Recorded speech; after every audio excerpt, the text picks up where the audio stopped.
Terima kasih Anda sudah menonton video ini, dan terima kasih pula untuk dukungan subscribe dari Anda.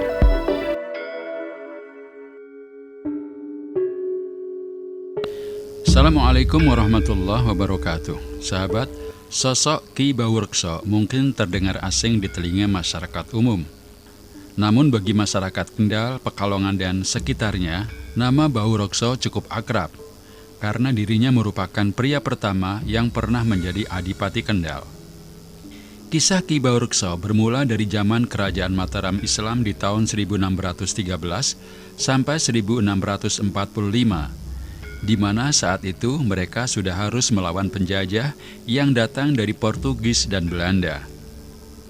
Ki Baurekso konon bermula dari kisah seorang pemuda yang bernama Jogobahu, putra tunggal Ki Ageng Cempaluk, yang ingin mengabdikan diri di Kerajaan Mataram.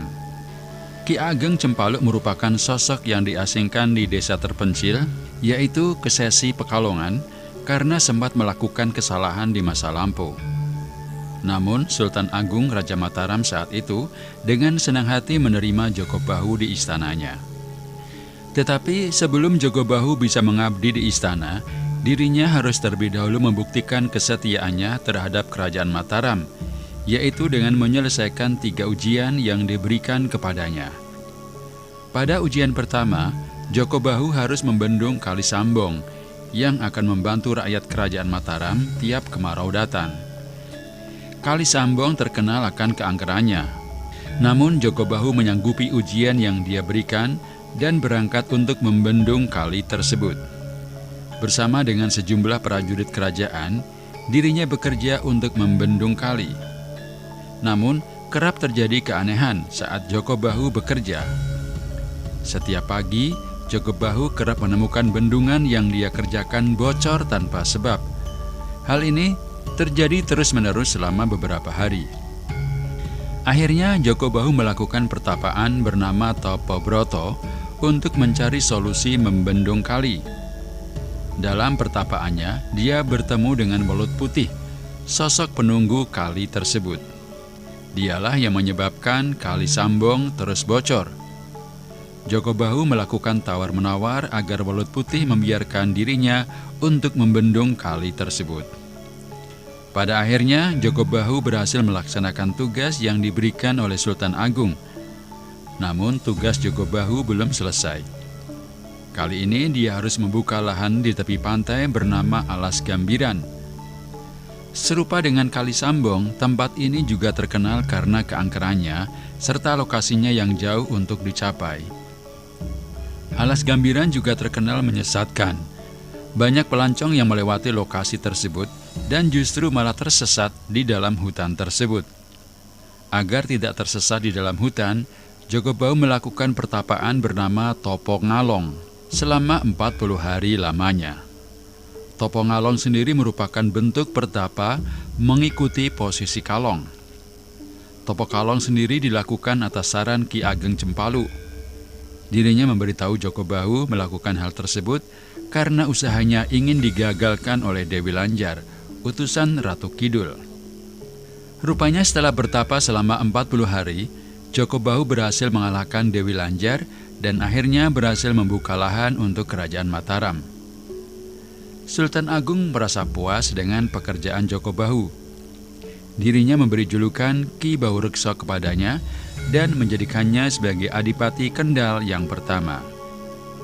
Kendati demikian, Ki Baurekso masih harus menyelesaikan satu tugas terakhir, yaitu melamarkan seorang putri cantik dari Kalisalak bernama Nyi Rantangsari untuk sang raja.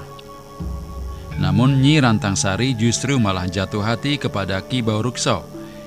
Dirinya tidak ingin menerima pinangan dari Sultan Agung dan memilih untuk bersama Ki Baurekso. Ki Baurekso berusaha mencari pengganti lain untuk Sultan Agung.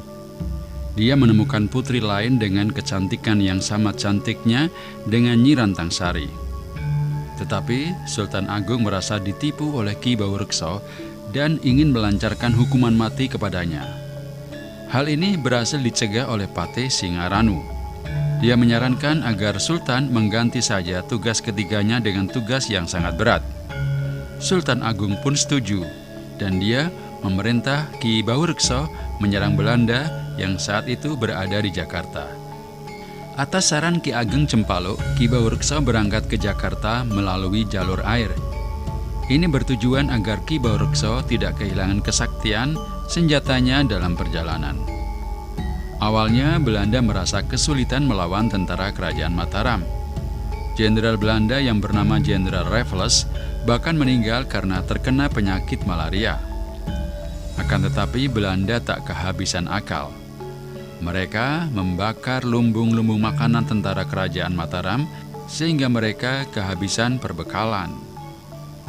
Akibatnya Ki Baurekso dan pasukannya takluk dalam pertempuran tersebut. Ki Baurekso memutuskan untuk membuat sebuah keraton di desa Kadipaten dan tinggal di sana karena tidak berani pulang ke kerajaan. Kabar tersebut terdengar sampai ke telinga Sultan Agung. Dirinya lantas mengutus pendekar dari China bernama Tan Jin Quen untuk menghabisi Ki Baurekso. Ki Baurekso tewas di tangan Tan Jin Quen dan dia menggantikan posisi Ki Baurekso sebagai Adipati Pekalongan pasca peristiwa tersebut terjadi. Wallahu a'lam.